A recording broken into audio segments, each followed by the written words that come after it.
Hello foodies, this is Moinuddin from Bakul ফুলের রান্নাঘর। আপনাদের সবাইকে মাহে রমজানের অনেক অনেক শুভেচ্ছা। যা আপনাদের জন্য থাকছে দোকানের মতন মাখো মাখো ও মজাদার ছোলা বুট ভুনা রেসিপি, যেটা ছাড়া নাকি আমাদের ইফতারি টেবিল পরিপূর্ণ হয় না। চলুন তাহলে আর কথা না বাড়িয়ে শুরু করা যাক। ছোলা ভুনা করার জন্য আমি এখানে নিয়ে নিয়েছি আধা কেজি ছোলা বুট। এবার এই ছোলাটাকে ভালোভাবে ধুয়ে নেব, কারণ ছোলার গায়ে ময়লা থাকতে পারে।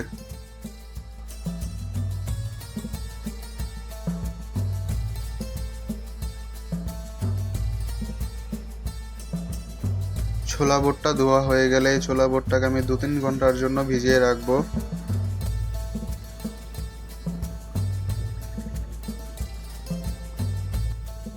দেখুন, ভিজিয়ে রাখার কারণে আমার ছোলা বুটটা কিন্তু ফুলে গেছে।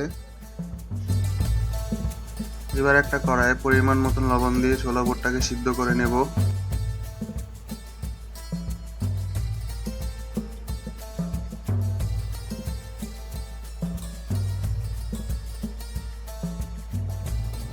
দেখুন, আমার ছোলা বুটগুলো কিন্তু অনেক সুন্দরভাবে সিদ্ধ হয়েছে।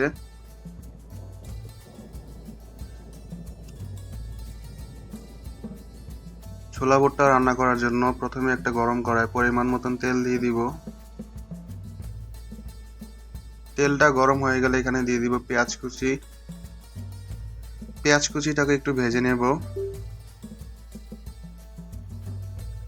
এবার দিয়ে দিব 3-4টা এলাচ, দিয়ে দিব কয়েকটা দারচিনি, দিয়ে দিব তেজপাতা, দিয়ে দিব আদা রসুন বাটা। এগুলোকে একসাথে ভেজে নেব।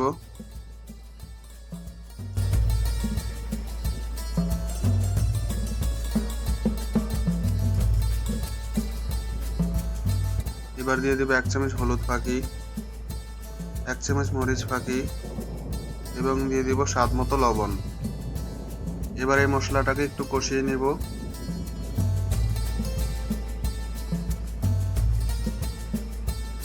কষানো হয়ে গেলে আগে থেকে সিদ্ধ করা ছোলা বুটগুলো দিয়ে দিব।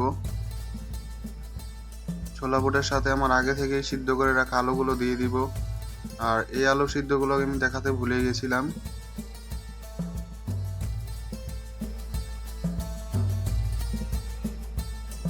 এবার পরিমাণ মতন পানি দিয়ে দিব।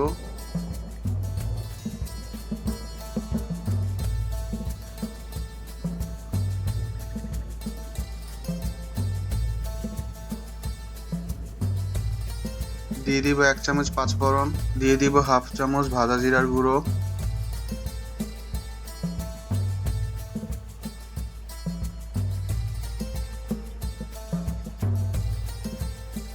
এবার বুটটা মাখা মাখা হয়ে আসলে এখানে দিয়ে দিব ধনেপাতা কুচি। এই ধনেপাতা কুচি দেওয়ার কারণে ছোলা বুট থেকে একটা আলাদাই ঘ্রাণ আসবে। যদি এই ছোলা ভুনাটা আপনাদের কাছে ভালো লেগে থাকে, অবশ্যই আপনারা এটা বাসায় ট্রাই করে দেখবেন। এমন আরো নতুন নতুন রেসিপি পেতে চাইলে বকুল ফুলের রান্নাঘর ইউটিউব চ্যানেল, ফেসবুক পেজ ও টিকটক আইডিকে ফলো এবং সাবস্ক্রাইব করুন এবং পাশে থাকার জন্য লাইক, কমেন্ট, শেয়ার করুন। সবাইকে আজকের মতন বিদায় জানাচ্ছি। আল্লাহ হাফেজ।